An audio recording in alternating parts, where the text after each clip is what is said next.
Então, bom dia, pessoal. Bom dia que está aqui, o pessoal de casa, bom dia a todos. Acho que está saindo o som aqui, eu acho que está. Pergunta se o som está bom, hein? Está saindo, né? Então vamos lá, pessoal, vamos dar continuidade aí a mais uma aula. A gente teve a felicidade de começar esse curso. O Cidade teve uma sacada muito legal, que foi começar o curso no ano anterior, em D-1, entendeu? Esse curso começou em setembro do ano passado. Não começou agora não, entendeu? Começou em setembro do ano passado. Então isso foi muito bom, porque dá uma folga para a gente poder trabalhar. O meu objetivo principal com vocês aqui, pessoal, além de passar a matéria, é claro, tudo bom? É a gente fazer questões em sala. No primeiro ano que eu ministrei esse curso, foi quase impossível trabalhar questões em sala de aula, entendeu? Tudo bem? Então, o meu objetivo aqui vai chegar numa determinada parte do curso que a gente vai trabalhar só questões, entendeu? Mas não é assim, eu vou responder a primeira questão, letra C, vamos embora, não. Vamos comentar e enquadrar a questão, entendeu? Qual é o assunto, qual é o tópico ali da matéria, se é LRF, se é Constituição. Então, o meu objetivo, pessoal, com vocês aqui, o meu propósito, né? Se eu precisar de mais aula, eu vou pedir ao Cidade, com certeza eu sei que ele vai me dar, porque o objetivo dele é passar vocês. Quanto mais aprovar o curso para a Cidade, é melhor, é ótimo para ele, entendeu? Então eu pretendo pedir mais aulas para a Cidade. Já acho que vai ter muita aula, mas eu quero pedir mais aula ainda. O meu objetivo é terminar essa parte teórica daqui a 2 ou 3 aulas no máximo. E a gente começar um trabalho de resolução de questões até o dia da prova, entendeu? Se possível, uma aula por semana. Então, o meu propósito é montar cadernos de questões. Tipo assim, hoje vamos fazer 50 questões. Na próxima aula, 50 questões. Monta o caderno, manda para vocês, a gente responde em sala. Mas tudo respondido em sala de aula. Para isso, a gente vai ter que ter uma aula maior. 3 horas é insuficiente. Então, a aula teria que começar tipo 8 horas a 1. De 8 da manhã a 1 da tarde, que é aquela reta final, entendeu? A partir ali do mês de hoje, abril, né? Maio, junho, quero fazer isso a partir do mês de julho. Julho, agosto, setembro, bater 3 meses isso aí. Para a gente fazer um curso como se fosse um curso dentro de resolução de questões, dentro do curso teórico. Seria um aprimoramento, vamos dizer assim. Então, vou levar para a Cidade essa proposta aí, se ele topar, a gente vai fazer isso aí. Porque resolução de questões em sala, pessoal, é ruim porque você perde tempo. Você tem que comentar cada questão, entendeu? Então, demanda tempo. Você tem que mostrar a questão, comentar a questão, por que a letra A está errada, por que a B está errada, entendeu? Por que não é a C. Então, você perde um pouco de tempo com relação a isso aí. Mas o trabalho é muito proveitoso. Todo mundo que passa em concurso faz muitas questões, entendeu? Não tem uma pessoa que passa... eu estudei a parte teórica inteira e fui para o concurso e passei. E não fiz nenhuma questão. Não existe isso. Todo mundo que passa em concurso é que faz muita questão. Então, meu objetivo é trabalhar essas questões em sala. Vou procurar trabalhar as questões de 2016 para cá. A gente vai pegar todas as provas de 2016 que tiveram, de Tribunal do Trabalho, esses tribunais em geral, Tribunal de Contas e tal, e as provas de 2017. Por que as provas de 2017? Que está sendo poucas, né?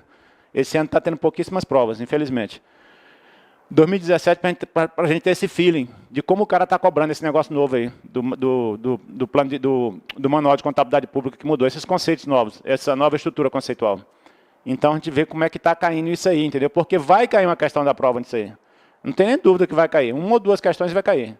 Esse entendimento novo. Como é que vai ser cobrado isso? Então, a minha preocupação maior é essa. Como é que o cara vai cobrar esse negócio aqui? Vai complicar? Vai ser fácil? Vai ser difícil? A gente pega nas provas anteriores, a gente vai ter um termômetro ali. Como é que está cobrando? A aula de hoje, pessoal, sobre orçamento. Orçamento público, pessoal, na faculdade é uma matéria. Você tem lá uma matéria, orçamento público. Tem faculdade que tem orçamento público 1, orçamento público 2, mas geralmente é só orçamento público. Então, você passa aí, sei lá, na faculdade você passa 4 meses e meio vendo isso aqui. A gente vai ver isso aqui em uma aula. É pouco, mas na sua prova vai cair 1 ou 2 questões de orçamento. Na realidade, de orçamento, puramente falando, cai uma questão. Teoria do orçamento, cai uma questão. Porque as outras questões que caem é linkada com a Constituição Federal, que vocês já tiveram aula aqui. E a aula da Constituição me detive bastante, falei bastante sobre a Constituição. Então, questão de orçamento. Professor, o que pode cair de orçamento na minha prova? O que pode cair de orçamento na sua prova são as técnicas orçamentárias, orçamento incremental e orçamento base zero, você tem que saber isso aí. Tanto o orçamento incremental como o orçamento base zero. Lembrando que o orçamento incremental, ele era uma técnica utilizada para fazer o orçamento tradicional, aquele orçamento antes da Lei 4.320, de 64, era orçamento incremental. O que é orçamento incremental? Você faz... O que é orçamento, pessoal? Na realidade, o que é orçamento? É uma lista do que você... Pense na sua casa. Vou pagar água, luz, telefone, comprar alimentos e vou ter uma receita do meu salário. Então, tem uma receita e vou ter uma despesa. Orçamento é só isso, pessoal. Você tem uma receita e quanto vai gastar. Lembrando que sempre vai ter que sobrar uma coisinha para quê? Para você fazer o quê? Para você investir. Investir em quê? Ora, investir na minha educação, investir em uma viagem, investir na compra de um carro, investir na compra de uma casa, de um imóvel. No caso do Brasil, pessoal, essa falência toda aí, porque o pessoal está gastando mais do que está arrecadando. É isso que está acontecendo sistematicamente no Brasil ao longo dos anos. Então, o cara arrecada X, ele está gastando X mais alguma coisa. Isso não é um ano, não, porque isso acontece conosco também, pessoa física. Às vezes você gasta mais do que você recebeu. Quando isso acontece, João, o que você faz? Cheque especial, cartão de empréstimo. Aí você começa a contrair uma dívida. Isso é altamente nocivo. Existe, pessoal. O pessoal sempre associa a dívida a uma coisa ruim. Tem dívida que é boa. Professor, qual é o exemplo de uma dívida boa? Um imóvel que você comprou. Você tem condição de comprar um imóvel por 500 mil reais? Você tem 500 mil reais? Não tem. Aí você faz um financiamento daquele imóvel. É uma dívida que eu chamo de dívida boa, entendeu? Já carro eu não considero dívida boa. Por quê? Porque carro deprecia muito rápido. Carro em 5 anos ele está depreciado, não está valendo mais nada, é um monte de ferro. Então eu comprei um carro por 100 mil. Daqui a 5 anos ele zerou a depreciação dele, fica só o valor residual. Porque a depreciação do carro são 5 anos, então depois fica o valor residual. Então eu sempre procuro comprar carro usado, eu sempre compro carro usado, e carro que me dê que tem um valor residual alto. Então, se você compra um carro, por exemplo, comprei um carro lá, um carro 1.000. Passaram-se 5 anos, aquele carro lá que você comprou por 40 mil está valendo 10 mil, ninguém quer. Porque ele não tem valor residual alto. Então, quando vocês forem comprar carro, tem que comprar carro que tenha valor residual alto. Como é que você faz isso? Pesquisando. Pesquisa que você vai encontrar. Tem muito carro que tem valor residual alto. O meu carro mesmo já está totalmente depreciado, mas ele vale lá uns 30 mil reais. Entendeu? Apesar de ser velho. Mas é um carro que tem um valor residual alto. Então, pessoal, o orçamento nada mais é do que isso. Eu estou fazendo essa introdução para você, para o seu orçamento eu acho complicado, é muito conceito e tal. Então, 2 coisas que podem cair na sua prova. As técnicas orçamentárias, eu repito, orçamento incremental e orçamento base zero, vou até escrever aqui, ó. Não é uma maneira de você fazer o orçamento.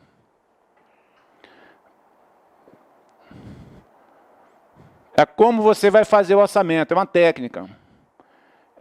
Orçamento incremental.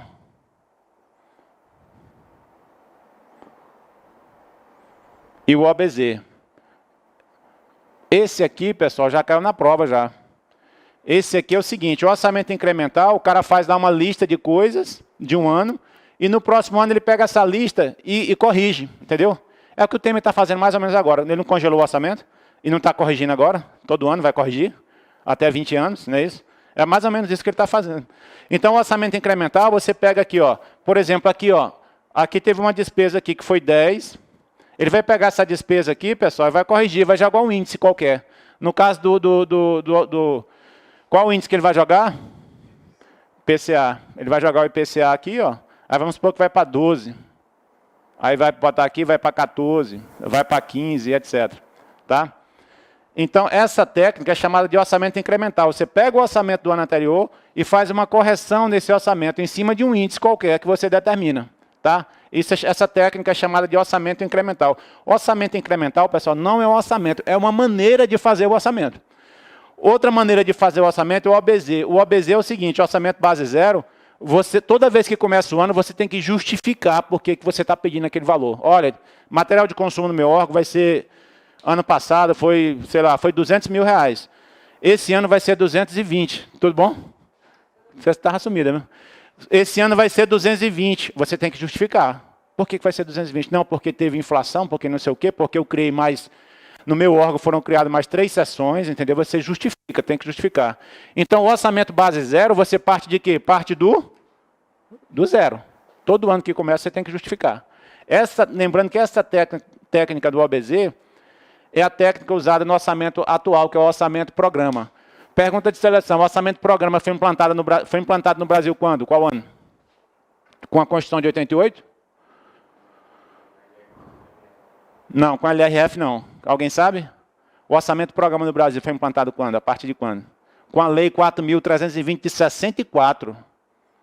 Ele foi implantado com essa lei. Não foi com a Constituição. Isso já foi pegadinha de prova. O orçamento-programa foi implantado no Brasil com a Constituição Federal de 88. Certo ou errado? Errado. Foi com a Lei 4.320 de 64 lá atrás. Então, muito velho já. Muito velho. Então, no orçamento-programa, pessoal, você usa o OBZ. Então, isso aqui tem que estar bem firme na sua cabeça, porque é uma possível questão de prova. Tanto o orçamento incremental, como o orçamento base zero. Ele pode até fazer um link com isso que o Temer fez agora. A técnica que o Temer fez agora foi o orçamento incremental. Ele congelou a despesa, não foi isso? E vai corrigir essa despesa ao longo dos anos, por 20 anos. A partir de 10 anos pode ter uma modificação. Então, vocês vão para a prova com essa ferramenta aí, armado. Se cair alguma coisa, a técnica que ele usou foi a técnica de orçamento incremental, certo? Foi a técnica de orçamento incremental. Congela a despesa e corrige.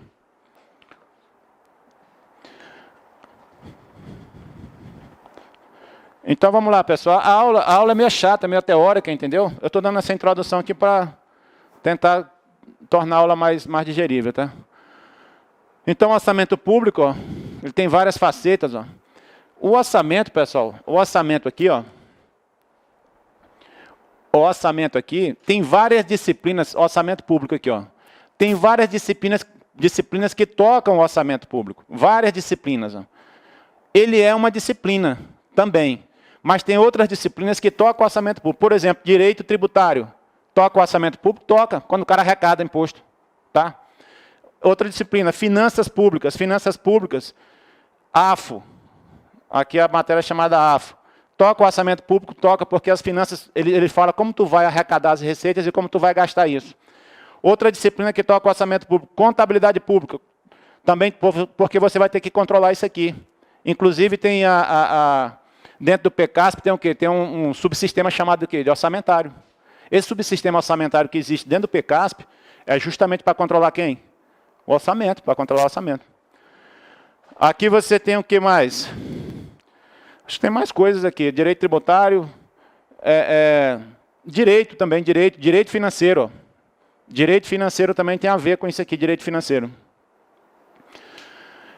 E também a administração. Ó. A administração, que nem da área. Administração, no caso, mais voltado para a contabilidade, tá, pessoal? Administração. Então, são várias disciplinas que tocam o orçamento, que mexem com o orçamento. A pessoa até confunde que fala que o objeto da contabilidade é o orçamento, né? Às vezes o cara faz essa pegadinha em prova. O objeto da contabilidade pública é o orçamento público. Qual é o objeto da contabilidade pública? É o patrimônio o quê? Público. Público, não é... Porque tem tanta importância o orçamento que o cara faz essa pegadinha na prova.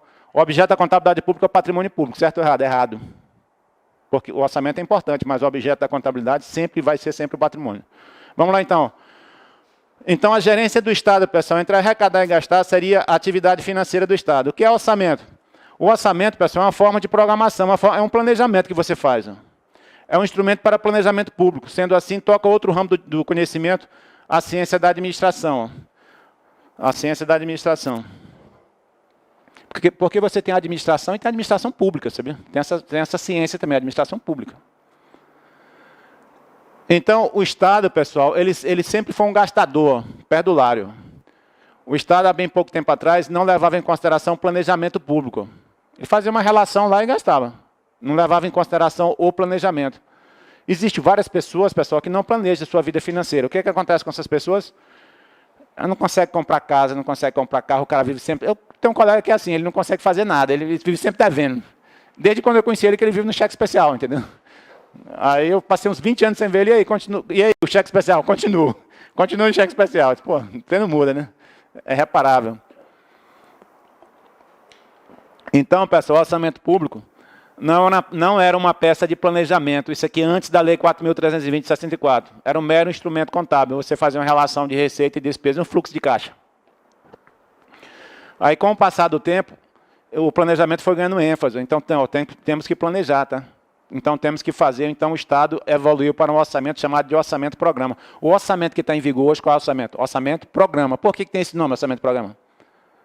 Você sabe bem dizer por que tem esse nome, orçamento-programa? Porque ele é baseado em programas.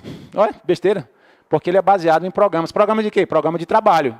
Programas de trabalho pelas diversas áreas, tá? Pelas diversas áreas, saúde, transporte, educação. Então, o que é a atividade financeira do Estado? Aqui é a AFO. Gerir as receitas, fazer as despesas, gerir o endividamento. Isso é chamado de atividade financeira do Estado. O André chama de AF. O professor André lá do Cátedra chama de AF. Mas é AFO, atividade financeira do Estado. É uma matéria que você vê lá no curso de contabilidade. A Carol acabou de ver essa matéria aqui, né, Carol? Próxima aula vai dar uma aula para a gente de AFO, viu, Carol? A finalidade essencial do Estado, pessoal, é a realização do bem comum. Por que existe essa preocupação, cara? Porque o Estado ele tem a supremacia do interesse público. O Estado existe para quê? Por causa da supremacia do interesse público. O Estado tem um poder, pessoal. Esse poder é chamado poder extroverso, tá, do Estado. O Estado ele tem um poder superior ao cidadão. Então o Estado existe, para que existe o Estado? Ele tem um poder, por exemplo, de criar um imposto e te impor que tu paga esse imposto. Aí tu chega assim, tu se rebela, não vou pagar não. O que você vai ter que fazer? Vai para outro país, cara. Se tu morar aqui, tu vai pagar esse imposto. Ó, quem mora no Brasil tem que pagar IPVA. O cara, mas eu não quero pagar. Então ou tu muda de país, ou então tu vende teu carro. Andar de carroça ou de pé. Então, o Estado ele tem esse poder de impor, esse poder impositivo, né, que a doutrina chama de poder impositivo.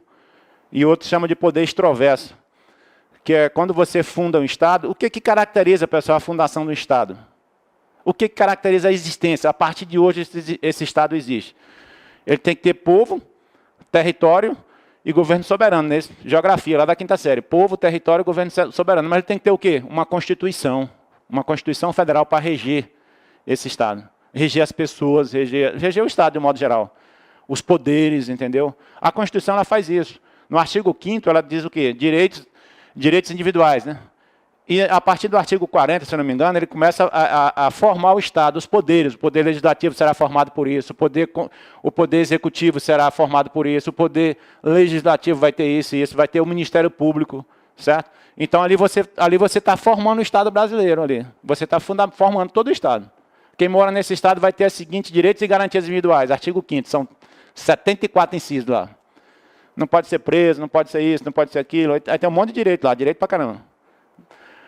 Então o Estado ele se agiganta diante do cidadão para impor essa carga tributária pesadíssima, porque ele tem essa finalidade aqui, ó, de realização do bem comum. Tá? Realização do bem comum. Vamos dizer assim, você distribuir justiça. É você distribuir justiça social para as pessoas. O Estado atinge o bem comum por meio da satisfação das necessidades públicas. Ó, segurança. Ele tem que te dar segurança, o Estado. No Brasil, nada funciona, né, pessoal? Mas o Estado tem que te dar segurança, tem que te dar boa educação, tem que te dar boa saúde, ó. Tem que ter uma previdência. Para que serve a previdência? Quando o cara aposenta, está velho. Quando o cara está velho, não presta mais para nada, ele tem que ter um sistema aqui que segure ele como pessoa, para ele se alimentar, ó, que é o sistema previdenciário, a justiça, a habitação, etc. Então, o Estado, pessoal, ele existe para isso. Então, ele se agiganta diante do cidadão para impor uma carga tributária para retribuir isso aqui, ó. Porque se ele não fizer isso aqui, ele não é Estado, ele não tem, acaba. O que é a atividade financeira do Estado, pessoal? Obter a receita, despender a despesa, gerir o orçamento e criar o crédito. O crédito é os empréstimos, tá? Essa teoria aqui, pessoal, se baseou, essa teoria de Estado, tá? Essa teoria que eu estou falando aqui de Estado, que é uma coisa até chata para contador, se baseou nesses pensamentos aqui, ó, essa teoria de Estado. Pensamento liberal, pensamento socialista, pensamento social-democrata. Para a fundação desses Estados, existiam 3 teorias. Ou você tem um Estado liberal, ou você tem um Estado socialista, ou você tem um Estado social-democrata. No Estado liberal, pessoal, o grande mentor aqui foi o Adam Smith, ó, esse economista aqui. Ó. Ele prega um Estado mínimo. Então, ele fala o seguinte, ó, o Estado tem que ser mínimo. Ele tem que garantir apenas as necessidades com justiça e segurança. O resto, tudo iniciativa privada. Mais ou menos o que o Temer quer. Ele não vai privatizar Correio, não vai privatizar tudo. É o Estado se retirar da prestação desse serviço. Criar um Estado mínimo. O Estado vai entrar só com a segurança e a justiça. Tipo assim, o Exército. Vamos terceirizar o Exército. Pode terceirizar o Exército? Não pode. Nenhum Estado do mundo não pode isso. Tá? Esse pensamento socialista aqui, fala assim, é o Estado, aqui é o Estado mínimo, aqui é o Estado máximo. Estado máximo.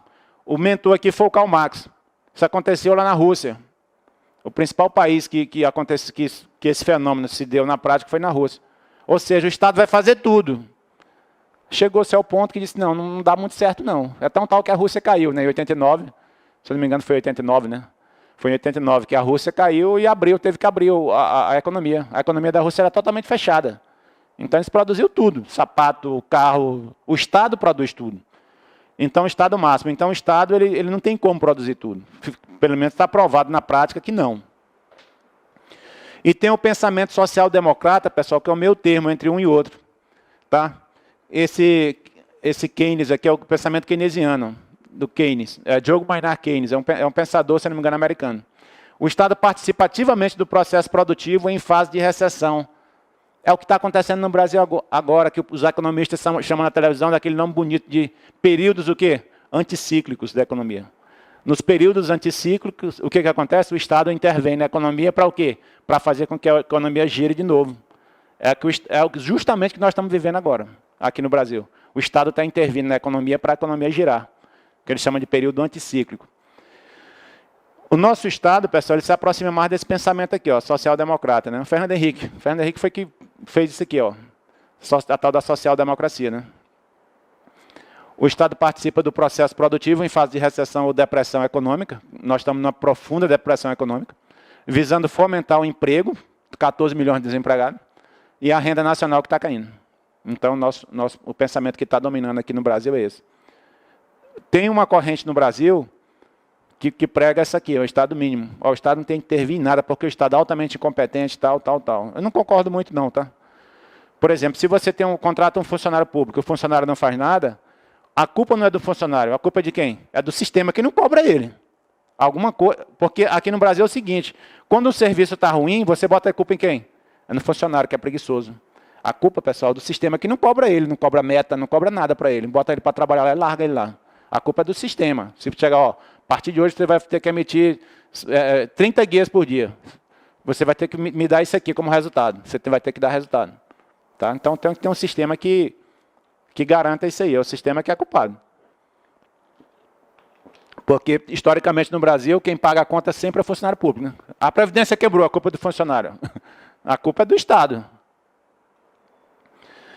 Então, política fiscal. Isso aqui que eu falei aqui, pessoal, são formas de você fazer o Estado. Então, para você ter o Estado, você tem que ter povo, governo, povo, território, governo soberano e uma Constituição, não é isso?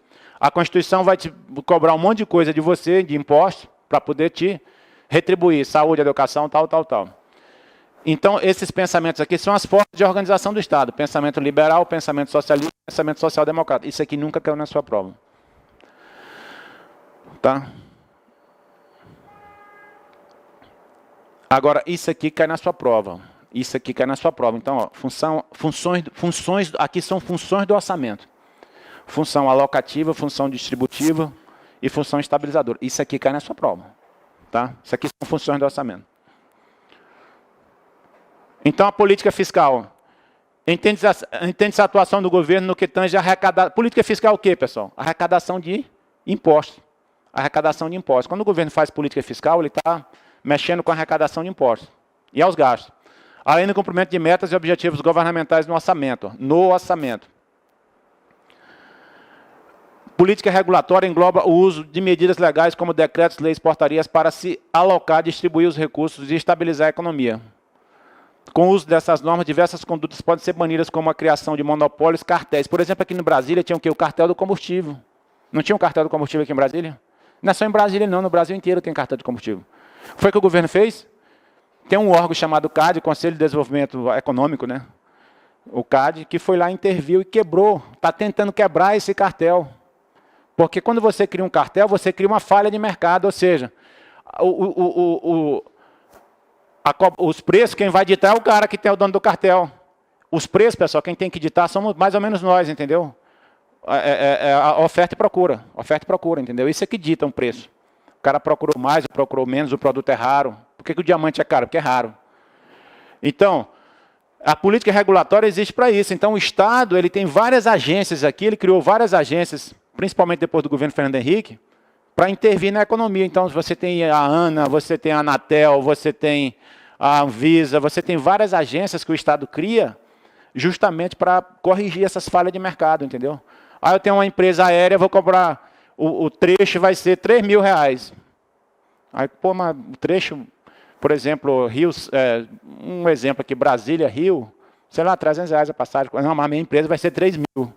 Aí, quem é que entra em cena aí? A agência do ANAC. A ANAC vai chamar esse cara para conversar. Não teve o problema da bagagem agora aí? Que o cara quer cobrar pela bagagem e tal. Então, tem que chamar o pessoal para conversar. Por que você vai cobrar? Tem que justificar isso aí. Então, é o governo tentando evitar práticas o quê? Abusivas pelas pessoas que dominam o mercado. Tá? Então, tem essa política que é chamada de política regulatória. Você regular o mercado. A política fiscal, quando o governo cobra tributos, quando ele faz gastos públicos. Aí tem a política fiscal. Ó, segundo a teoria keynesiana, o orçamento é um instrumento de política econômica. Ó. É um orçamento de política econômica. Na medida em que influencia a atividade econômica do Estado. O orçamento, pessoal, no Brasil, ele está servindo para tudo.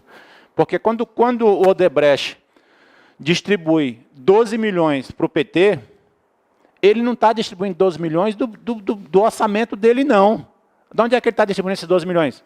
Do orçamento mesmo. Ele pega a obra, superfatura a obra, entendeu? Faz uma química e joga 12 milhões no partido. Ele não está pagando propina. O Odebrecht não pagou nem R$1 de propina, nem R$1 saiu do bolso dele. Todo o dinheiro que foi gasto da Odebrecht com um partido político, veio de quem? De você, de mim, seu. Dinheiro que a gente pagou de tributo. O Marcelo Odebrecht não pagou R$1 de coisa. Do bolso dele, não. Tudo via orçamento, entendeu? Tudo via orçamento. Então, esse dinheiro que ele paga de propina vem do próprio orçamento. Então, é bom que fique bem claro isso. Quando a Globo fala que o Marcelo Odebrecht pagou propina, ele não pagou propina, não. Ele roubou do orçamento para sustentar partido político.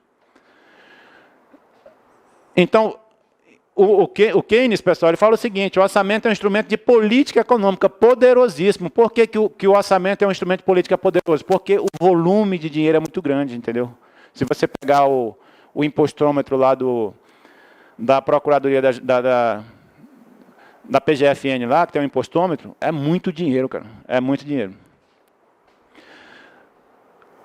Se a economia entrar em recessão decorrente de ineficácia da procura, o Estado pode compensar a diminuição das despesas privadas pelo aumento das despesas públicas. Tá? Utilizando o instrumento de intervenção econômica que dispõe, o Estado pode desenvolver, isso aqui é importantíssimo, pessoal, isso aqui cai na sua prova. Utilizando-se dos instrumentos de intervenção econômica de que dispõe, o Estado desenvolve as seguintes funções consubstanciadas no orçamento. Essas aqui são funções do orçamento. Então, o orçamento público ele tem 3 funções.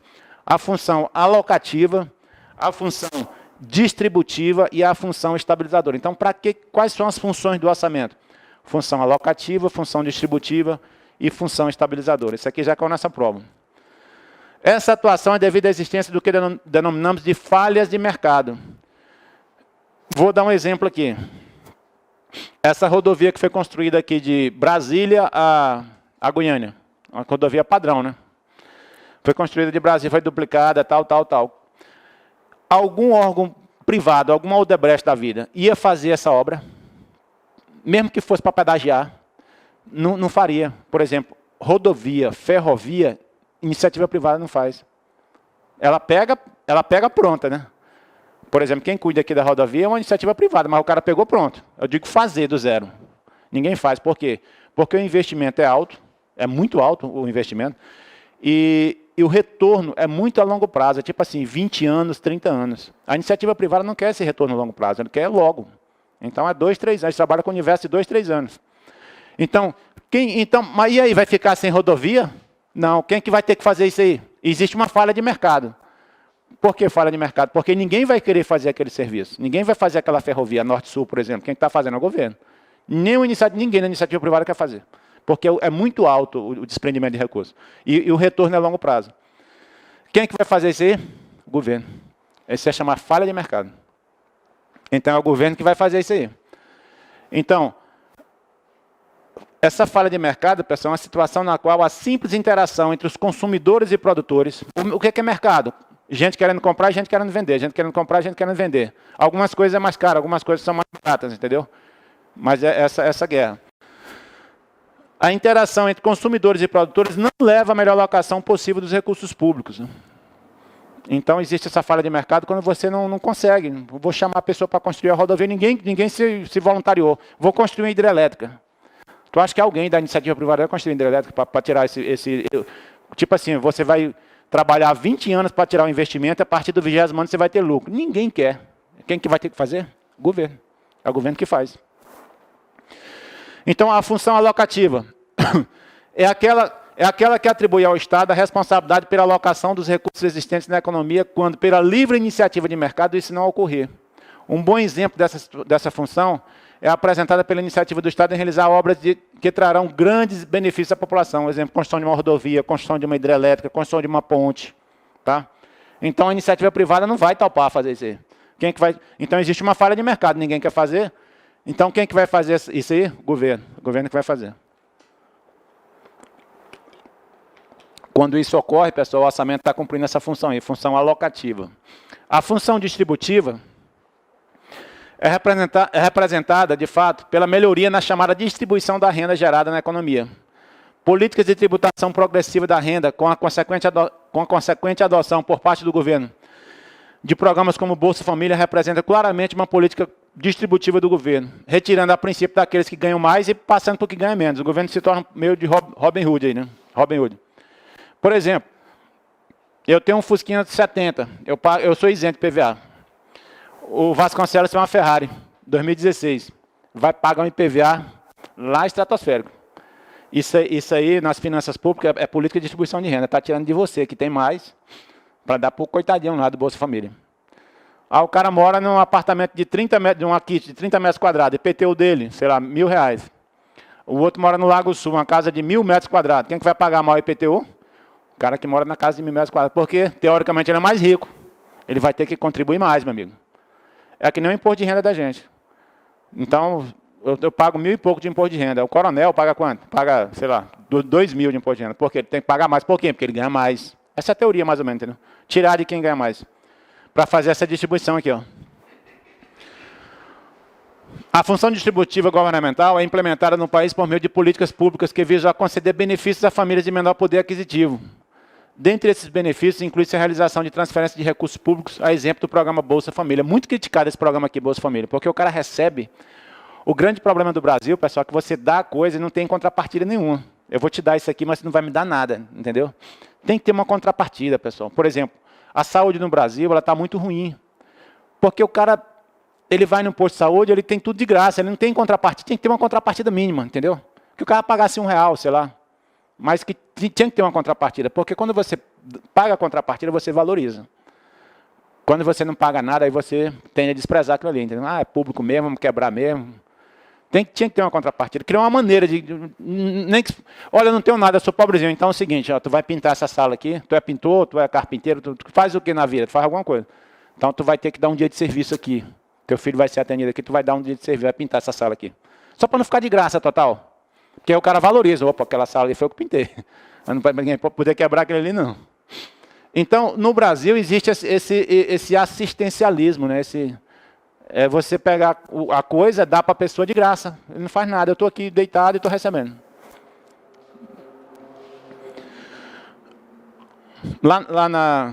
O colega meu morou lá na França, né? Eu tive na França semana passada. Eu também não fui lá para estudar, fui lá para me divertir, né? Ele falou que lá o cara paga, existe um censo social, que o cara vai na casa da pessoa, ele vai pagar a educação pública, a educação lá é pública. Mas o cara vai pagar o que ele pode pagar. Tipo assim, eu posso pagar R$20 por mês pelo meu filho, tu vai pagar R$20. Eu posso pagar R$1.000, você vai pagar R$1.000, faz um censo da família, entendeu? E você paga de acordo com o que você ganha, mas você paga. Ah, eu só posso pagar R$10, então você vai pagar R$10. Você vai pagar um valor, um delta. A minha esposa é professora, então, às vezes o aluno falta aqui, pessoal. O aluno falta a aula porque não tem um lápis. Esse lápisinho aqui é de, sei lá, 50 centavos. 10 centavos, não sei, 20 centavos, R$1 que seja. O aluno não foi porque não tinha um lápis. A mãe dele me falou que ele não tinha um lápis, porque o governo atrasou. Pessoal, por favor, né, pessoal? Aí, essa mesma pessoa que não comprou esse lápis, no final de semana está enchendo a cara no bar. Está gastando lá seus 10, 20 reais de cachaça, entendeu? E não comprou o lápis para o filho ir para a escola. Aí você vê inversão de valor. Não, se o governo não der, meu filho não vai faltar. Então é complicado na nossa sociedade. Então, pessoal, ainda pode ser considerada uma política adotada pelo governo no atendimento da função distributiva a imposição de tributação incidente sobre a renda. Imposto de renda maior para quem ganha mais, a propriedade, IPTU maior para quem ganha mais, IPVA maior para quem tem um carrão, e assim por diante. A função estabilizadora está diretamente associada a duas políticas que existem, a política fiscal e a política monetária. Quem é que faz a política fiscal? O governo. Quem é que faz a política monetária? O governo. Como é que é feita? A política fiscal é quando você joga um tributo. Quando você cria um tributo novo, o governo está fazendo política fiscal. Ou quando ele cria, ou quando ele tira o tributo. Por exemplo, quando o governo botou a CPMF, lá o Fernando Henrique botou a CPMF, lá atrás, ele estava fazendo o quê? Política fiscal. Criou um negócio novo para tirar dinheiro de você. A política monetária, pessoal, quem é que faz a política monetária? O Banco Central. A política monetária se baseia em quê? Oferta de moeda na economia. Você compra moeda ou tira moeda. Então, quando o dólar está alto, por exemplo, porque o dólar... Por que você sempre fala no dólar, professor? Tem outras moedas. Porque o dólar é um instrumento aceito universalmente. Cara. Tu vai para o Japão, o cara aceita dólar. Tu vai para o Paraguai, o cara aceita dólar. Tu vai para o Brasil, aqui aceita dólar. Qualquer lugar do mundo aceita dólar. Se tiver com dólar, tranquilo. Então, serve para você... para transacionar no mundo inteiro o dólar. É uma moeda de referência o dólar. O dólar americano, né? Porque tem um dólar canadense também. Então, a política monetária, pessoal, por exemplo, o dólar está alto. Aqui no Brasil, o dólar aumentou. Tem muito dólar ou pouco dólar na economia? Pouco. Tem pouco dólar, está escasso, né? Aí o preço aumenta. O que o governo faz? Injeta dólar na economia. Tá? Injeta dólar para fazer com que o dólar caia. Eu tenho que botar mais dólar na economia. Se eu só tenho essa coisa aqui, essa coisa está alta porque ela está rara, só tem ela. Eu quero diminuir o preço desse bicho aqui. O que eu faço? Jogar um monte aqui dentro. Ao invés de um, agora vai ter 1 milhão. Opa, o preço vai lá para baixo. Entendeu? Isso é a teoria econômica. Oferta e procura, oferta e procura. Essa briga, sempre essa briga. Então, o Banco Central, pessoal, ele faz esse controle da economia via política monetária, que é essa oferta de moeda, tá? Controla essa oferta de moeda na economia. O detalhe importante aqui, ó. A política fiscal, ela é lenta. Por que ela é lenta? Para você fazer um imposto novo, você não tem que fazer a lei, tem que votar na Câmara, vota no Senado, volta para o presidente. Isso demora, isso é um tempo, isso é 9 horas. E o povo vai para a rua, quebra tudo, toca fogo no ônibus. Não, eu não quero pagar esse imposto, não vou pagar não. É injusto. Tem uma briga aqui. Essa daqui é ligeira. O cara faz de noite, no outro dia está valendo. Essa daqui o cara faz 7 horas da noite, no dia seguinte já tá valendo já. Essa aqui é rápida. A característica, o que diferencia uma da outra é isso. A fiscal é lenta, a monetária é rápida. O governo vai jogar dólar na economia. Ele faz isso hoje, dá um comando, é tudo no comando. Dá um comando lá no computador e acabou. Já entupiu de dólar, já vai diminuir o preço.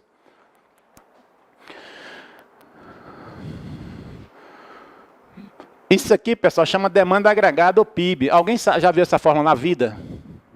Essa fórmula enjoada aqui de economia?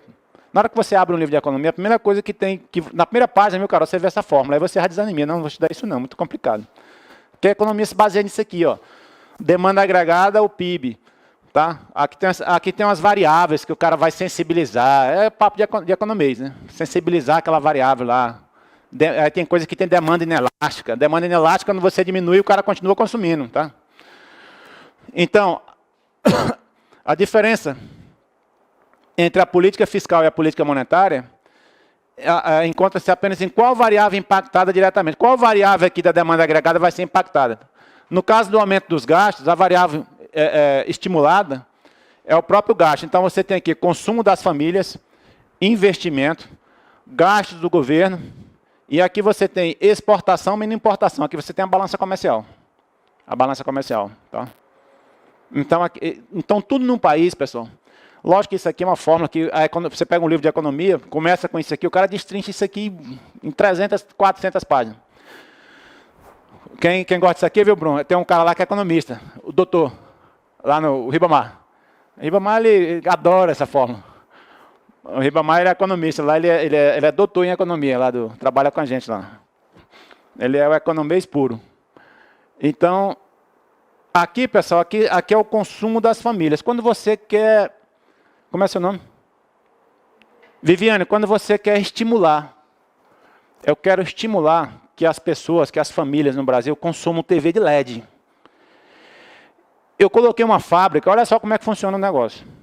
O governo pegou o Brum investidor lá da Coreia, falou assim, ó, eu quero montar uma fábrica de televisão aqui em Brasília. Aqui no Brasil, melhor dizendo. Aí o cara, não, beleza, pode vir para cá que você vai gerar emprego, vai gerar renda, tal, tal. Vou te dar o parque industrial, tu já monta, porque aqui no Brasil assim, o cara dá tudo, né? Dá o parque industrial, tudo montado pro cara. O cara chegou e implantou.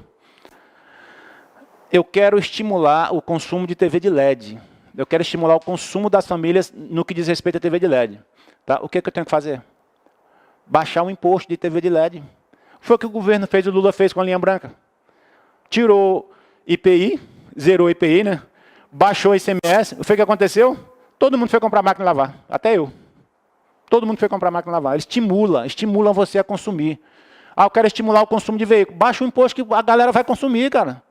Então, quando você sensibiliza, quando você quer sensibilizar uma variável dessa aqui, você dá um estímulo para a economia. Baixa o imposto. A maneira que o governo tem de fazer isso é baixando o tributo. Quando você baixa o tributo, a galera vai comprar. Tá? A galera vai comprar. Então, nesse caso aqui, o governo vai ter que estimular a fazer isso. É o governo que faz. Quando o governo quer incentivar o investimento privado, ele vai ter que fazer isso aí, vai ter que dar incentivo para o cara. Olha, Bruno, tu vai trazer a tua empresa, eu vou te dar um parque já montado, terreno, tudo certinho, tal. Entendeu? Só que aqui no Brasil as benesses são muito grandes e não são sérias.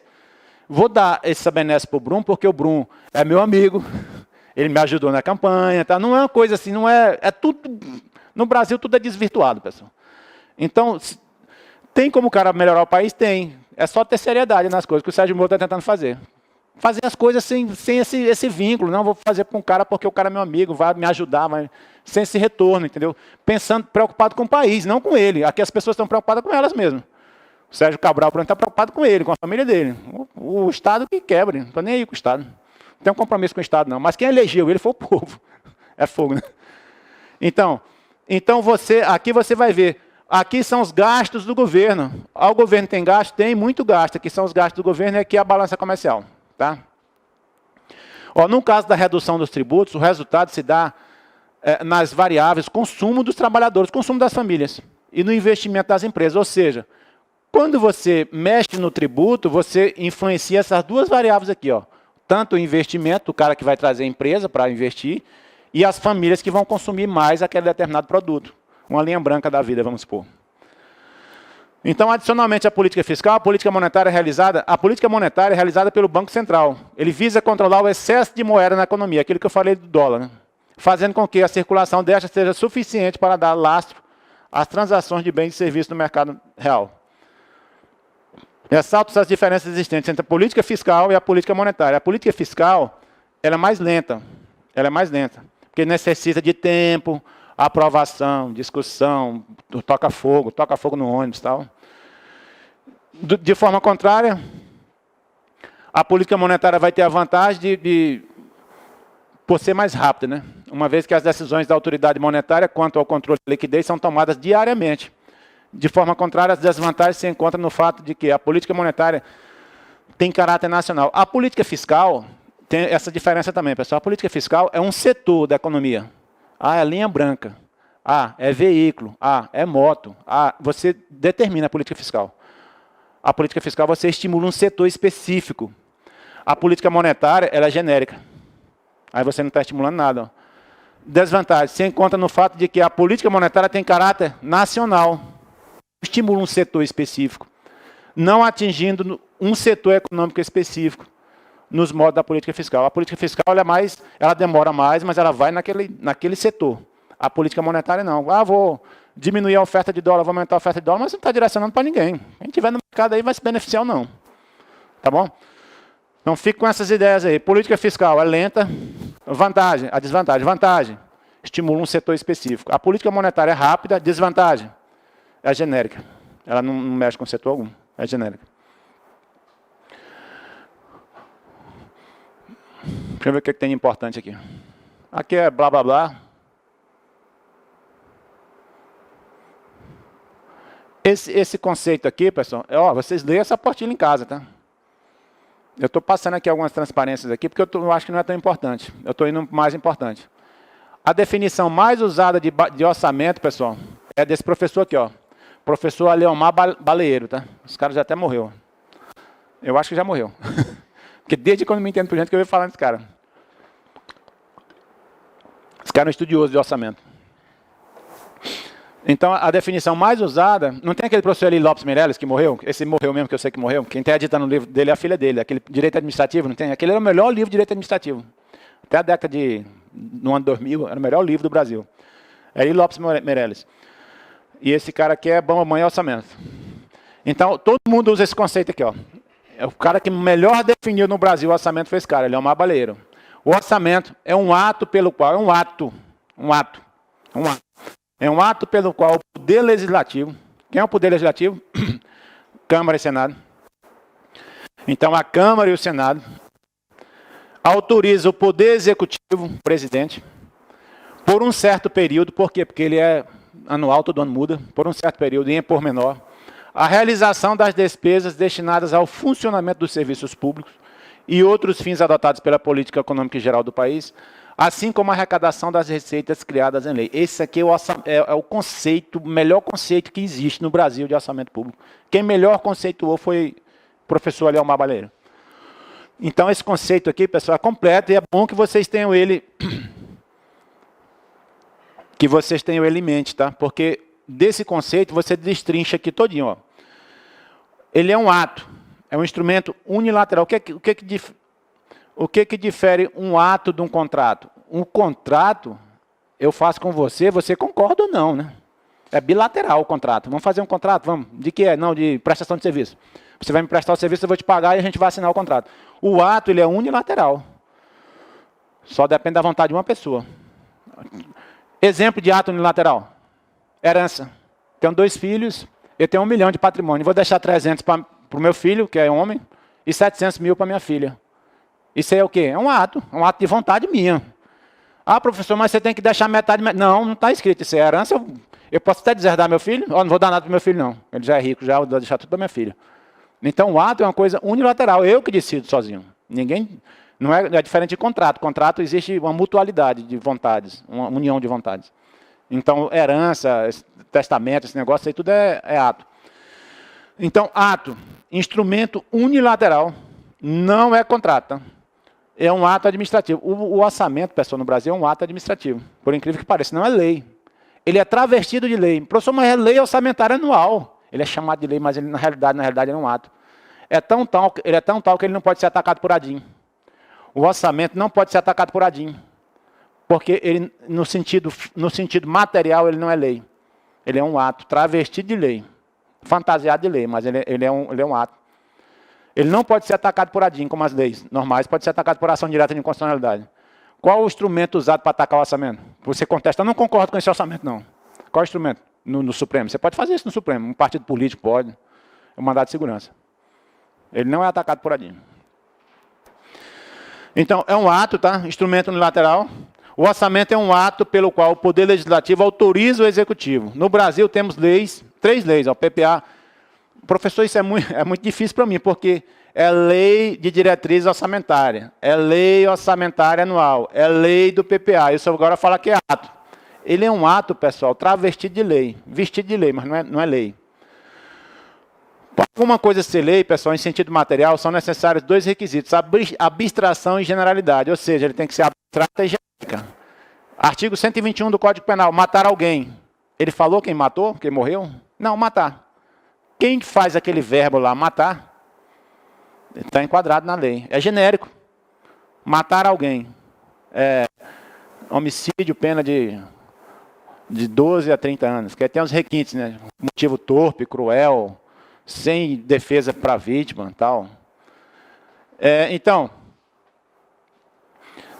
chama-se agravante, tá? Então, para alguma coisa ser lei em sentido material, são necessários 2 requisitos, abstração e generalidade. Existem leis que não trazem em seu conteúdo abstração e nem generalidade, são chamadas leis de efeitos concretos. Quando eu faço uma lei de refis para uma empresa, eu estou fazendo para aquela empresa, estou determinando. Então, é uma lei de efeitos concretos. Ocorre quando define o beneficiário. Ó. Quem que vai ser o beneficiário? É um ato administrativo. Então, quando você faz essa lei para aquela pessoa, ele deixa de ser lei e passa a ser ato administrativo vestido de lei, travestido de lei.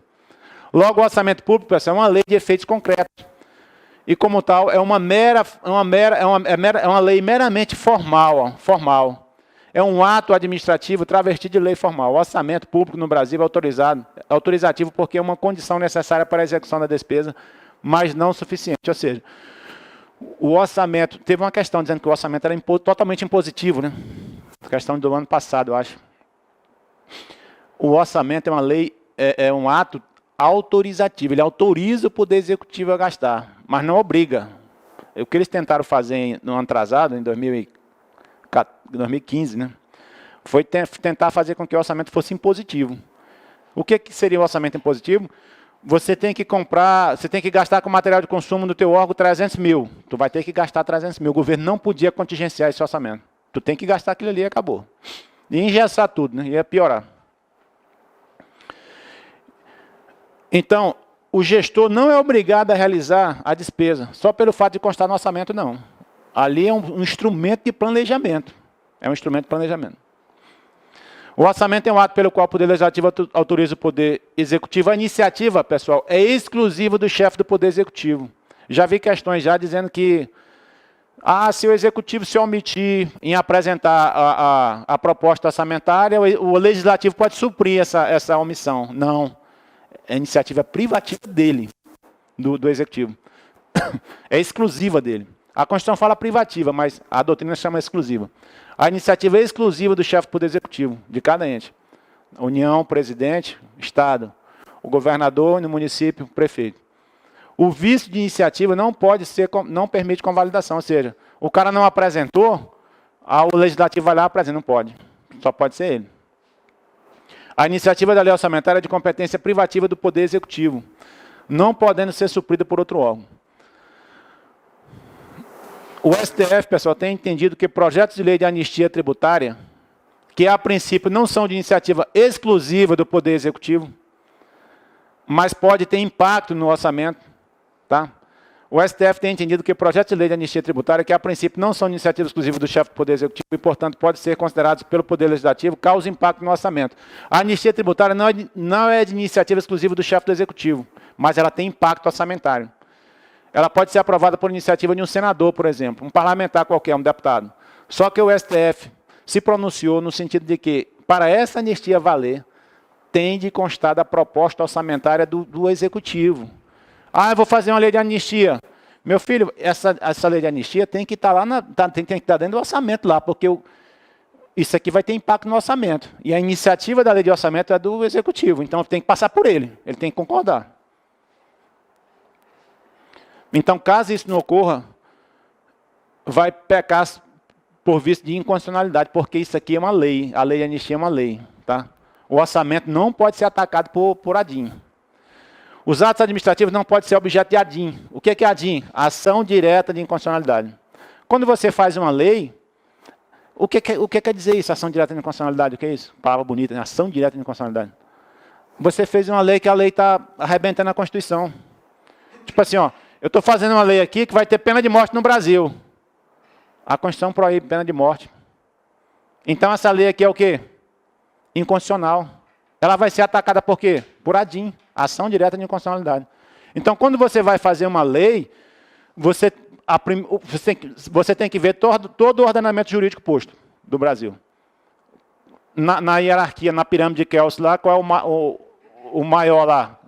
A hierarquia maior, a Constituição Federal. Então, tem que respeitar a Constituição. Se ela não respeitou a Constituição, você ataca ela por ADIM, ação direta de inconstitucionalidade. O orçamento não pode ser atacado por ADIM. Por quê? Porque ele não é lei. Ele é o quê? É um ato administrativo vestido de lei, travestido de lei.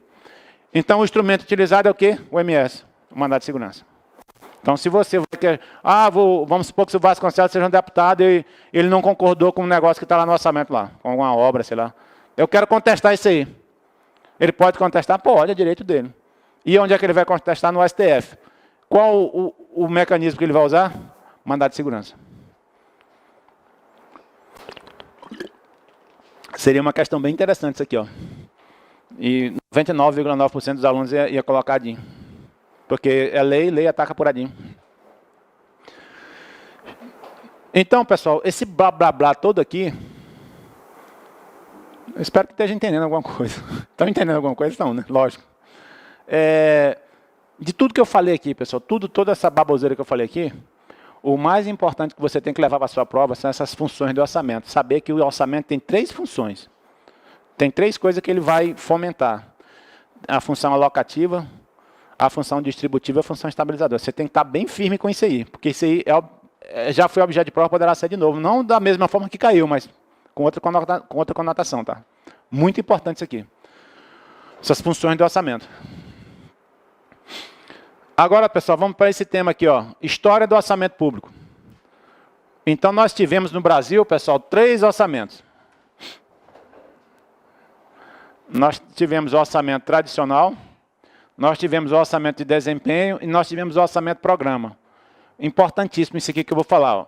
O orçamento programa não foi implantado no Brasil com a Constituição de 88. Tem muita questão que fala que foi com a Constituição. Foi com quem? Com a Lei 4.320 de quando? De 64. Então, ele foi implantado aqui em 64. O orçamento programa. Quem está em vigor no Brasil hoje é esse aqui, o orçamento programa. Antes de 64, professor, aqui antes de 64, existiam esses orçamentos aqui. Existia um orçamento de desempenho e existia um orçamento antigão, tradicional. Isso aqui veio lá com a vinda dos portugueses para cá, 1808, né? Família. Porque antes não tinha nada, né? Antes era uma bagunça total. Porque o Brasil era colônia. Então, história do orçamento público. No orçamento tradicional, partia-se do recurso financeiro para depois chegar à despesa. Tá? Você pega o dinheiro e você gasta o dinheiro, entendeu? Você pega o dinheiro e gasta o dinheiro. Ou seja, você é um Estado que não vai crescer, nunca vai investir. Você pegou o dinheiro, gastou o dinheiro. Pegou o dinheiro, gastou o dinheiro. Pegou o dinheiro, gastou o dinheiro. Você não tem planejamento, entendeu? Você vai tocando, toque de caixa aí. É aquele cara que trabalha vendendo banana no carrinho. Pega um carrinho e vai vender banana. Ele chegou, apurou R$30 naquele dia. Ele vai tirar R$10 para comprar as bananas do dia seguinte e R$20 ele vai torrar ali no barzinho da esquina. Vai tomar de cachaça.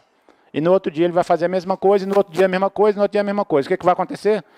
Vai se passar 30 anos, esse cara não vai comprar nada, não vai comprar casa, não vai comprar... Porque ele não tem planejamento, entendeu? Eu pego dinheiro, gasto dinheiro. Pego dinheiro, gasto dinheiro. Não tem planejamento nenhum. Vai passar 30 anos, ele vai para o Luas lá, receber um salário mínimo do governo. Então, no orçamento tradicional, partia-se do recurso financeiro para depois chegar à despesa. O foco não são as coisas que o governo faz, e sim as coisas que o governo compra. Você pega o dinheiro e compra. Comprou aquilo ali e acabou.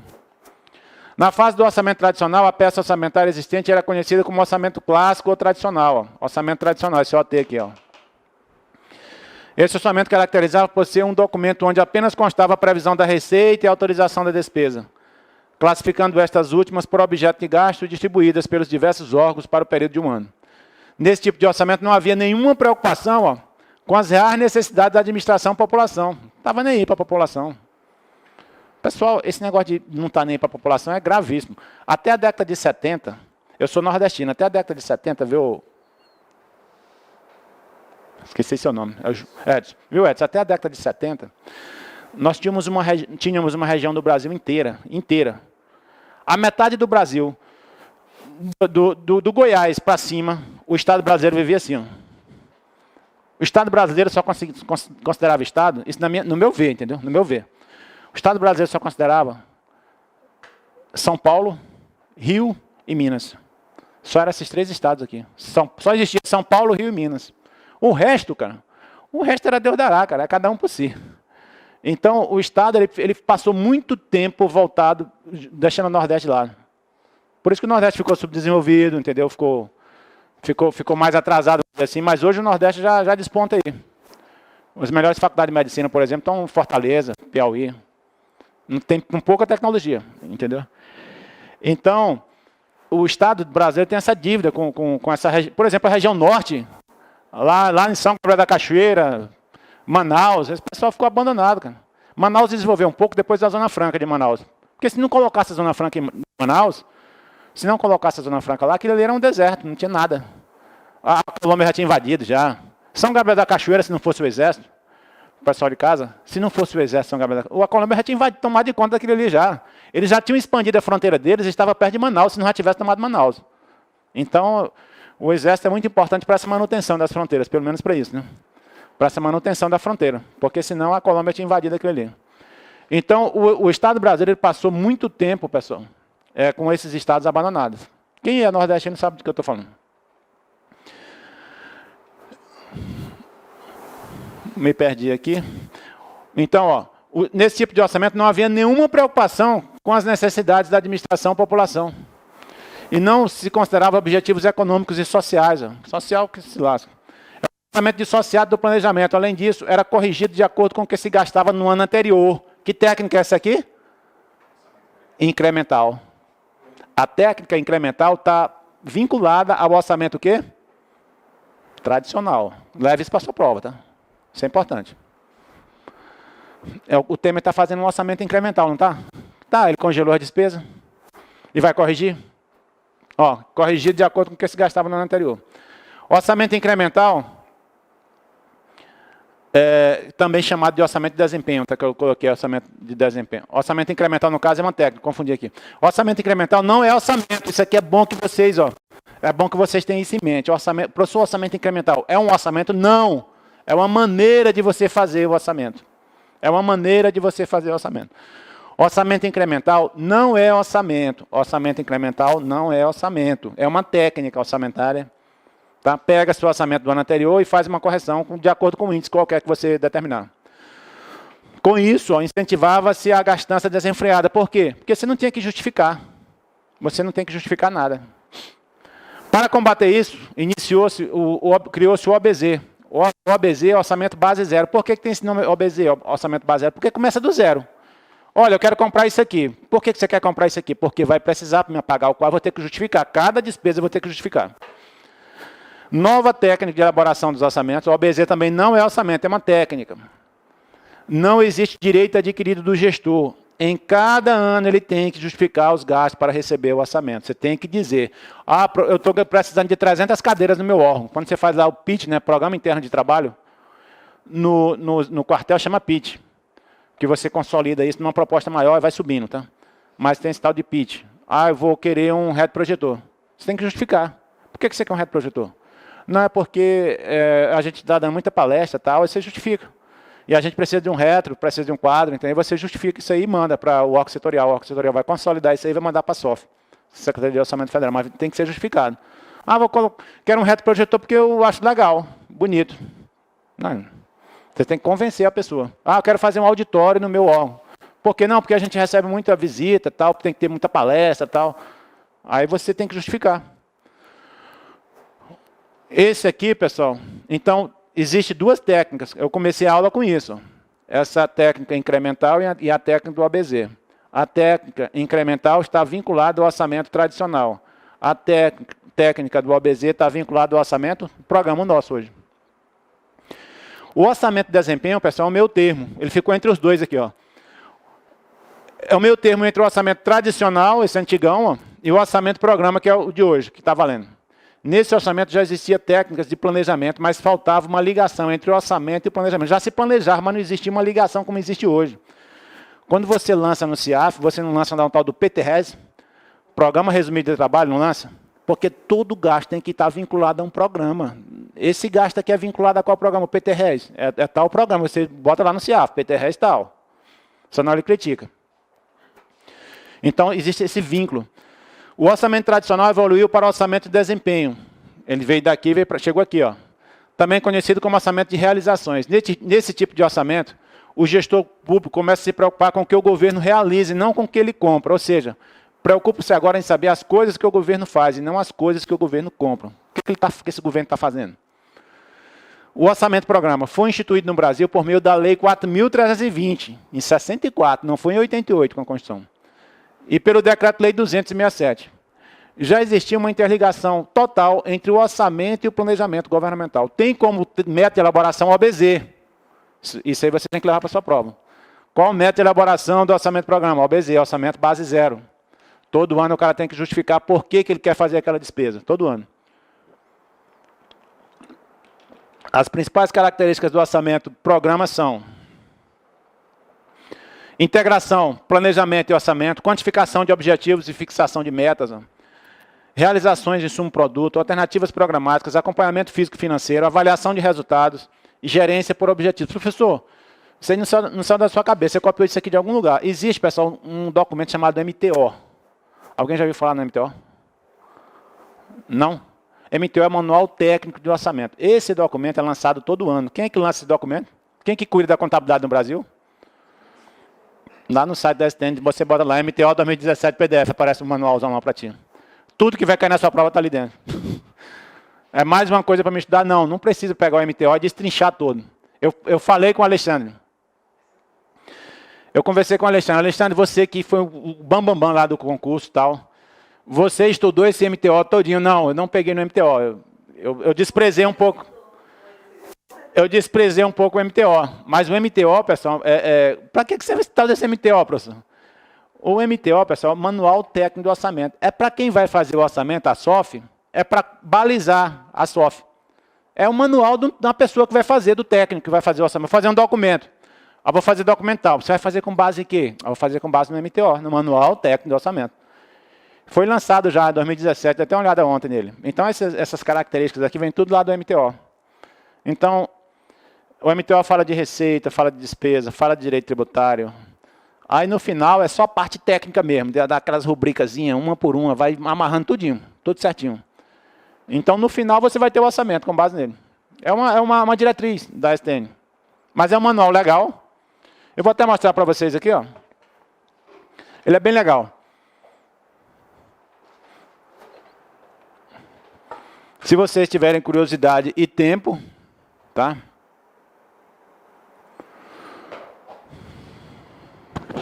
Inclusive, pessoal, vou ter que fazer um adendo com relação à classificação orçamentária da Receita, né? Que mudou, né?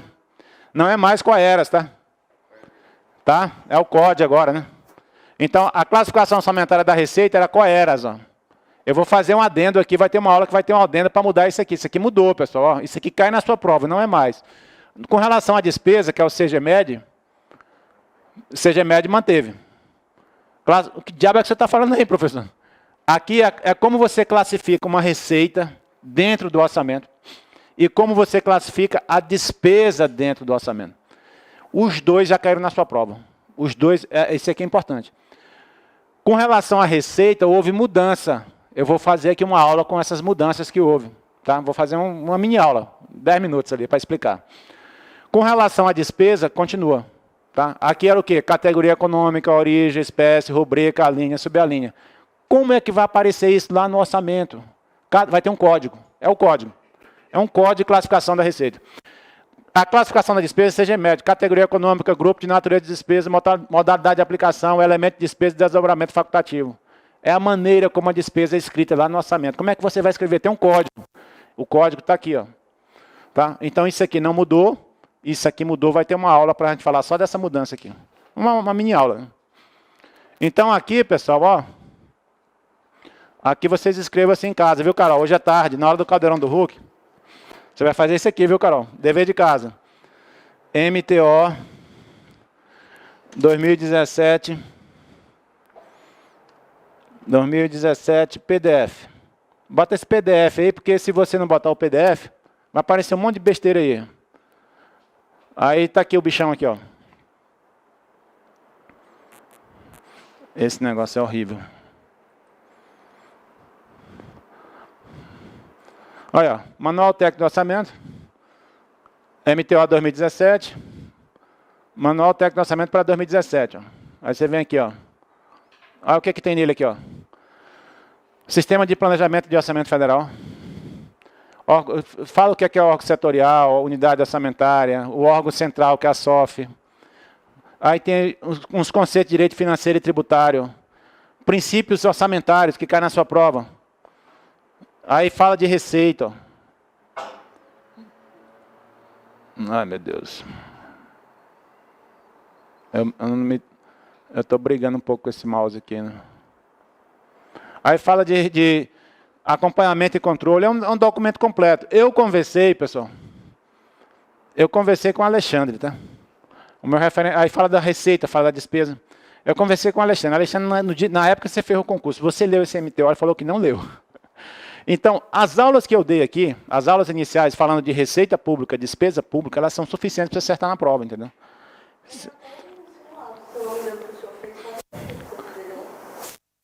De receita. De receita, né? Então, é suficiente, senhor.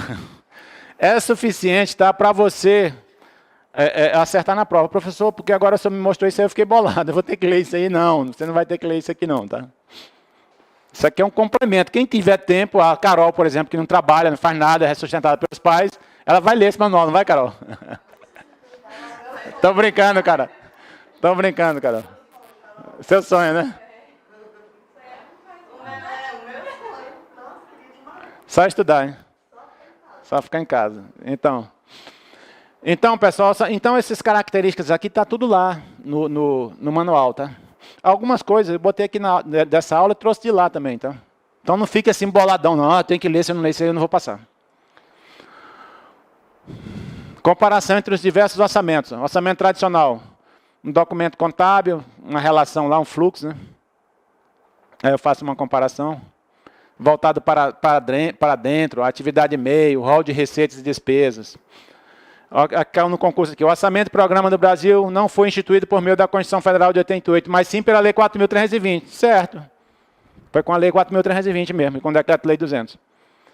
Orçamento de desempenho, evolução do orçamento tradicional. O orçamento tradicional evoluiu para o orçamento de desempenho. Esse quadrinho aqui, pessoal, você tem que saber isso aqui, ó. Essa evolução aqui, ó. Essa evolução que você tem que saber, ó. Começou com o tradicional, depois foi com o desempenho, depois chegou no programa. Tem que saber essa linha do tempo, né? Vamos ver aqui o que tem mais importante. Orçamento programa. Evolução do orçamento tradicional. O orçamento tradicional evoluiu para o orçamento de desempenho, também conhecido como orçamento de realizações. Ó. Cuidado com esses sinônimos na prova. Ah, botou orçamento de realizações e não sei mais o que é. É a mesma coisa, orçamento de desempenho. O gestor começa a se preocupar com o que o governo realiza. Tal. Isso eu estou repisando a matéria.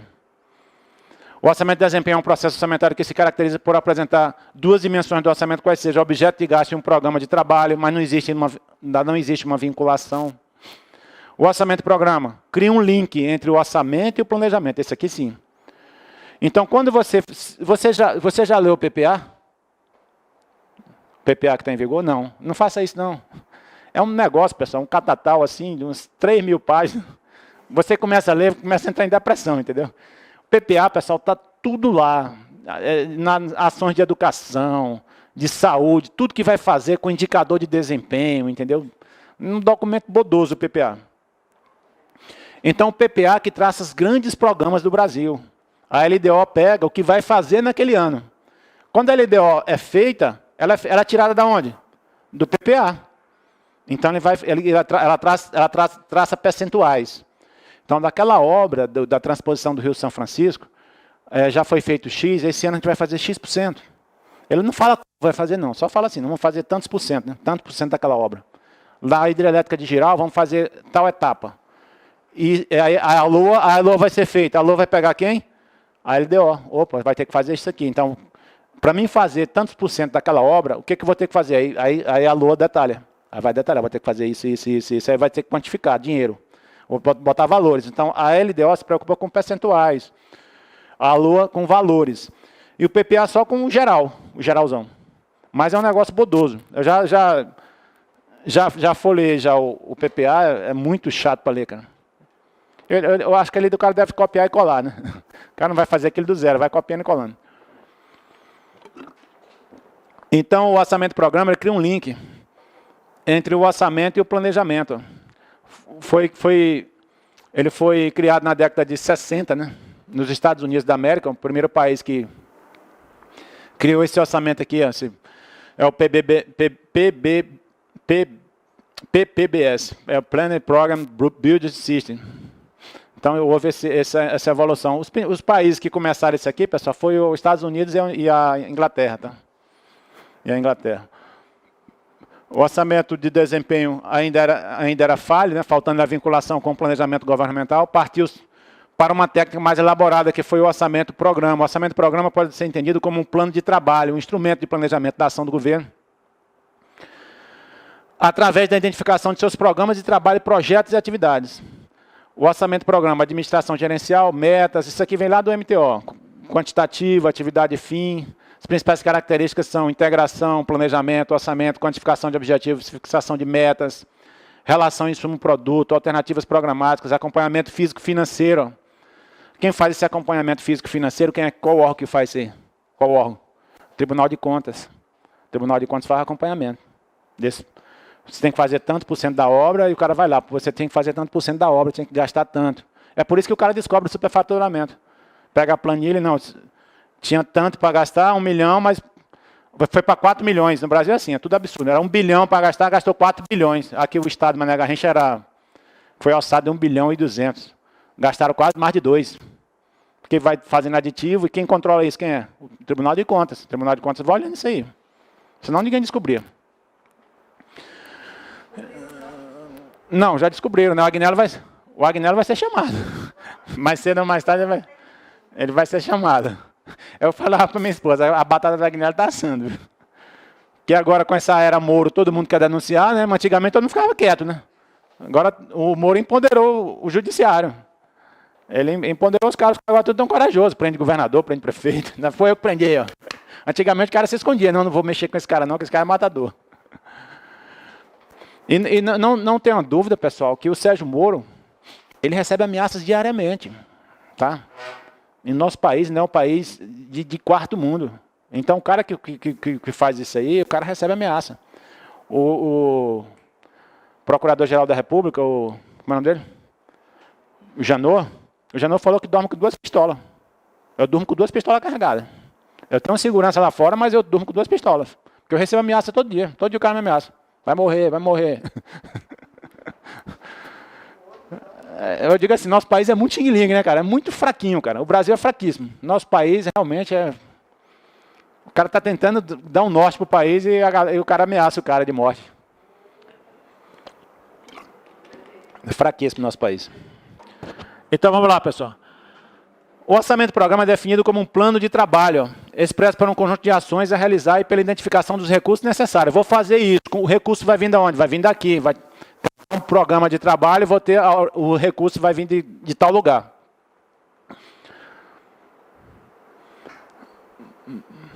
Opa. O OBZ é até desenvolvido pelos Estados Unidos, não existe por parte... O que você tem? Professor, o OBZ, o que eu tenho que gravar para a prova? Não existe por parte do gestor direito adquirido. Toda vez que ele vai fazer uma despesa, ele tem que justificar. É base zero por quê? Porque começa do zero. Aí todas as despesas vão ter que ser justificadas. O orçamento base zero, ou por estratégia, vai que o cara bota por estratégia na prova, você não sabe o que é. É um sinônimo. Orçamento base zero, ou por essa técnica, ou por estratégia, constitui uma técnica para elaboração do orçamento-programa. Ele está vinculado ao orçamento-programa. Nessa técnica orçamentária, na fase da elaboração da proposta orçamentária anual, os órgãos governamentais deverão justificar o porquê daquele gasto. Tá? Então, orçamento base zero também pode ser chamado de por estratégia. E não é um orçamento, é uma técnica, uma maneira de fazer o orçamento. Orçamento incremental. Orçamento participativo. Essa figura do orçamento participativo, Vasconcelos, como é o nome da sua esposa? Hã? Marcele. Marcela? Ah, é a Pacelle. Pacelle, o orçamento participativo no Brasil, ele começou por quê? Com a LRF. A LRF trouxe essa figura lá no parágrafo único do artigo 48, dizendo que a transparência, no artigo 48 fala da transparência. A transparência será assegurada também mediante o incentivo à participação popular e a realização de audiências públicas durante os processos de elaboração e de discussão dos planos, plano plurianual, diretrizes, lei de diretrizes orçamentárias e orçamentos, LOA, orçamento anual. Então, fala-se o seguinte, que os executivos em todos os níveis, tanto o executivo na União, no Estado, no município, deverão incentivar a participação popular, participar desse orçamento. Isso não pegou no Brasil. No Brasil não pegou. Assim, quando a coisa é boa, não pega. Né? Mas tem 2 municípios que fazem orçamento participativo. Alguém saberia dizer quais são esses municípios? Aracaju e Curitiba. Aracaju tem audiência pública. Eu morava lá, eu morei em Aracaju 10 anos. Então lá tinha audiências públicas com o governo, com o prefeito. Detalhe, isso aqui, pessoal, a competência da proposta continua sendo do executivo. Não é que a população vai mandar agora na proposta, não. Continua sendo dele. Ele vai apenas discutir. Tipo assim, ó, você mora no bairro tal, aí você é representante comunitário. Aí, ó, nosso bairro está carente disso. Na realidade, as nossas necessidades, pessoal, são ilimitadas. Ó, eu ganho X reais, eu preciso disso. Se eu ganhasse 10 mil reais a mais do que eu ganho hoje, eu já ia precisar de mais coisas. Não, mas eu queria ter um barco, né? Vou passear no lago de domingo e tal. Ah, eu poderia ter um carro melhor, poderia ter um Porsche, né? Um Panamera e tal. Aí você vai aumentando suas necessidades. Aí se eu ganhasse 400 mil reais, opa, eu poderia ter um avião, né? Era mais rápido, né? Tal. Eu posso pagar, né? Se eu ganhasse, que nem a menina lá, Ivete Sangalo, não, eu queria ter um jato, porque eu chegaria rápido, né? Faço um show em Recife, faço um show no Rio, mesmo dia. Então, à medida que você vai ganhando dinheiro, cara, você vai gerando necessidades. As necessidades são ilimitadas. É a teoria de Maslow, né? A teoria de Maslow fala que as necessidades são ilimitadas e os recursos são escassos. Sempre vai ser assim, em qualquer país. Nos Estados Unidos, que é rico, na Inglaterra, tudo é assim. Então, quando a Amanda for levar as prioridades dela lá para discutir com o pessoal da prefeitura, lá no orçamento participativo, ela não vai levar uma coisa, não. Ela vai levar 200 coisas. Precisa de uma praça, de um parque, não sei o quê, de saneamento, tal. Esse cara aqui, que é o representante do prefeito, vamos dizer assim, ele vai priorizar. Minha filha, é muita coisa. Eu não tenho dinheiro para comprar isso aqui, não.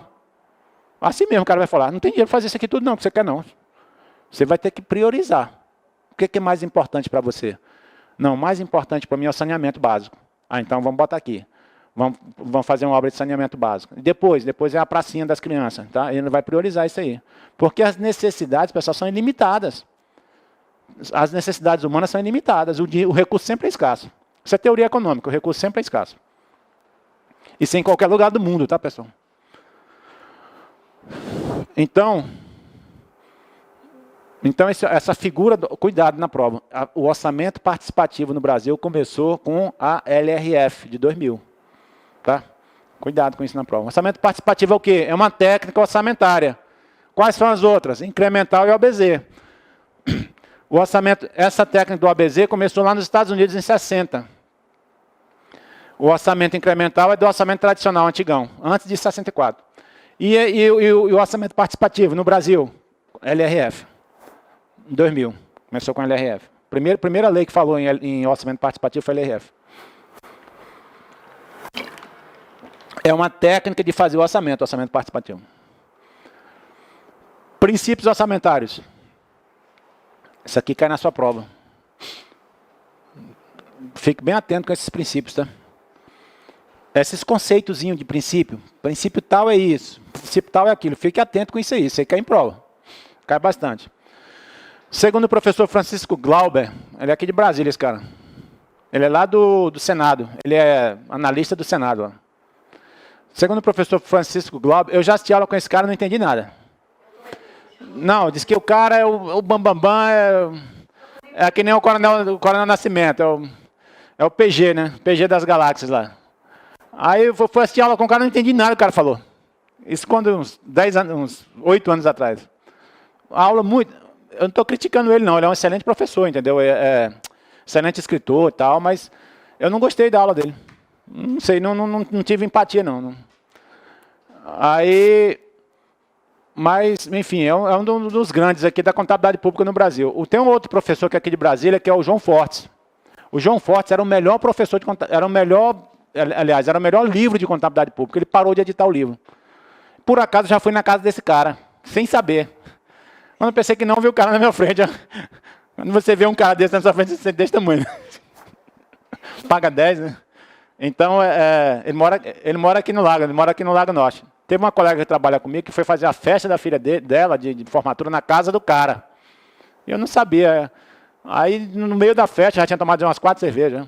Ela estava meio alegre. Né? A mulher falou assim, você sabia que é a casa do professor João Fortes? Aí, qual João Fortes? Aquele da UNB? É aquele mesmo, é aquele lá que tem os livros. Ah, é aquele mesmo. Pô. Então, a casa do cara é boa pra caramba. Então, esses princípios aqui, o professor Francisco Glauber fala o seguinte: princípios são preceitos fundamentais e imutáveis de uma doutrina, que orientam procedimentos e que indicam a postura a ser adotada diante de uma realidade. Então, o princípio é uma coisa que não muda. O que segura uma ciência como doutrina são princípios. Se você tirar os princípios, acaba a ciência, não existe mais. Aí você tem princípios de física, de matemática, é quem segura de contabilidade pública, de orçamento público. É por isso que o orçamento público, pessoal, é uma disciplina, é uma ciência. Por quê? Porque ele está consubstanciado, está seguro por princípios. Os princípios orçamentários expressos, pessoal, a Lei 4.320, no artigo 2º, tem 3 princípios aqui que caem na prova desse jeito. De acordo com a Lei 4.320, quais são os princípios orçamentários? Aí você tem que, do jeito que está aqui, ó. Aí você tem que saber que são esses 3, unidade, universalidade e anualidade. Aí ele vai botar as alternativas colocando outros, para ele misturar. Na Lei 4.320 tem princípios orçamentários só 3. A unidade, universalidade e anualidade. Porque o cara na prova é maldoso, ele bota de acordo com a Lei 4.320 são princípios orçamentários. Unidade, universalidade, anualidade, não afetação. Unidade, universalidade, anualidade e exclusividade. Ele vai te baralhar tudo. Ele vai fazer com que você é. Então, lá na Lei 4.320 fala o seguinte: a lei de orçamento conterá a discriminação da receita e despesa, de forma a evidenciar a política econômico-financeira, o programa de trabalho, ou seja, tem que ter baseado no programa de trabalho do governo, obedecidos os princípios da unidade, universalidade e anualidade. Tá? Então, a Lei 4.320 só trouxe esses 3, só 3 princípios. O que é o princípio da anualidade? O orçamento é todo ano. Passou o ano, aquele não vale mais. Passou o orçamento que nós estamos vivendo agora, qual é o orçamento? 17. Quando entrar 18, esse aqui acabou. Não vale mais nada, não. O princípio da anualidade é chamado de periodicidade. Ó. A autorização legislativa deve ser renovada a cada ano. O exercício financeiro coincidirá com o ano civil. Isso está lá no Código Civil também. O exercício financeiro coincidirá com o ano civil. O ano civil começa quando? 1º de janeiro a 31 de dezembro. Professor, mas por que tem essa besteira? Tem país que nem é assim, não. Tem país que começa em março. Tem país que começa em fevereiro. Tem país que começa em julho. O ano civil deles. O princípio da periodicidade permite um maior controle do legislativo sobre os atos administrativos de natureza financeira, além de possibilitar que os planos sejam revistos anualmente. Todo ano você vai ter que rever aquilo lá tudo, de forma a aperfeiçoá-los. O Decreto-Lei 200, no artigo 16, falou o seguinte: em cada ano será elaborado um orçamento-programa. Ele falou aqui de orçamento-programa, uma LOA, na realidade, em 67. A Constituição manteve a anualidade do orçamento. Ele não fala assim de forma expressa, mas está implícito. Ó. Os orçamentos anuais, quer dizer, cada ano vai ter um orçamento. Artigo 65, inciso 3º. E no parágrafo 5º do artigo 67 fala o seguinte, do artigo 65 fala o seguinte: a lei orçamentária anual. Está implícito que é anual. O princípio da anualidade está constitucionalizado? Sim. Por quê? Porque está aqui, ó, artigo 65, inciso 3º. Isso aqui foi uma questão do CESP. Pode um crédito orçamentário ter validade superior a 1 ano? Pode, se for aberto nos 4 últimos meses do exercício. Deverá ser reaberto no exercício seguinte pelo limite do seu saldo, não é isso? Não está lá na Constituição? Numa situação especial, créditos adicionais em que ocorre alterações na programação orçamentária vigente. Ao longo da execução, o Poder Executivo vai propor uma lei para alterar o PPA e LDO. A lei que altera a LOA é chamada de Lei de Créditos Adicionais, certo? Certo. Quando você faz a LOA, está fechada. Se você quiser mexer na LOA, por exemplo, nós estamos hoje em abril, né? 29 de abril. Se o governo quiser mexer na LOA, só ele pode mexer. E tem que ser por meio de uma lei de créditos adicionais. Por exemplo, aqui em Brasília, o cara estava falando antes de ontem que a saúde está faltando 900 milhões para fechar. Então, o orçamento da saúde está deficitário. O que eles vão fazer? Uma lei de crédito adicional. Qual o tipo de crédito? Suplementar. Vai ter que fazer uma suplementação de 900 milhões. Porque não vai dar para chegar no final do ano. O cara já falou, não vai dar para chegar no final do ano. Não vai dar para chegar. Já fizeram a projeção. Aí o cara que vai fazer o quê? Vou ter que fazer uma suplementação. E para você fazer a suplementação, você tem que pedir para quem? Para o governador, para o Hollenberg. E o Hollenberg vai ter que fazer o quê? Uma lei. A lei é feita onde? Na Câmara Distrital. Então tem a participação de todo mundo. Menos o Judiciário. O judiciário vai ver como é que está sendo feito isso aí, né? Créditos adicionais suplementares, reforços especiais, despesas não contempladas na LOA, em caso de greve, perturbação da ordem, créditos extraordinários. Só uma revisãozinha. Os créditos especiais e extraordinários, quando forem abertos nos últimos 4 meses, isso aqui é recão em prova. É só o especial e o extraordinário. Suplementar, não. Suplementar morre com o orçamento. Quando forem abertos nos últimos 4 meses do exercício, pode ser reaberto no exercício seguinte pelos limites do seu saldo.